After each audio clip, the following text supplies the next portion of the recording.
بسم اللہ الرحمن الرحیم اللہم صلی علی محمد وآل محمد وعجل فرجہم وفرجنا منہم۔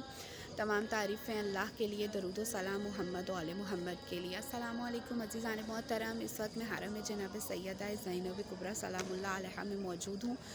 وقت نماز ہے اور یہ آپ میرے عقب میں دیکھ سکتے ہیں کہ حرم جناب سیدہ زینب کبریٰ سلام اللہ علیہا ہے۔ صبح کا وقت ہے، ہلکی سی ٹھنڈ ہے شام میں، اور سب سے اہم بات یہ ہے کہ آج جمعرات کا بابرکت دن ہے، اور اس سے بھی بابرکت بات یہ ہے کہ آج 17 ربیع الاول ہے، جو کہ میلاد مسعود حضرت محمد مصطفیٰ صلی اللہ علیہ وآلہ وسلم اور امام جعفر صادق علیہ السلام کے حوالے سے مخصوص ہے، یعنی جشن صادقین ہے۔ اور خداوند عالم کا صدہا شکر ہے کہ اس نے مجھے یہ بابرکت دن اتنی بابرکت جگہ پر عنایت کیا ہے۔ اللہ رب العزت سے دعا و درخواست ہے کہ تمام مومنین و مومنات کہ جو جناب سیدہ زینب سلام اللہ علیہا کی زیارت کرنا چاہتے ہیں، خداوند متعال اور جناب سیدہ سلام اللہ علیہا ان کو جلد از جلد اذن عطا کریں۔ حضرت محمد مصطفیٰ صلی اللہ علیہ وآلہ وسلم جناب سیدہ زینب سلام اللہ علیہا سے بے پناہ محبت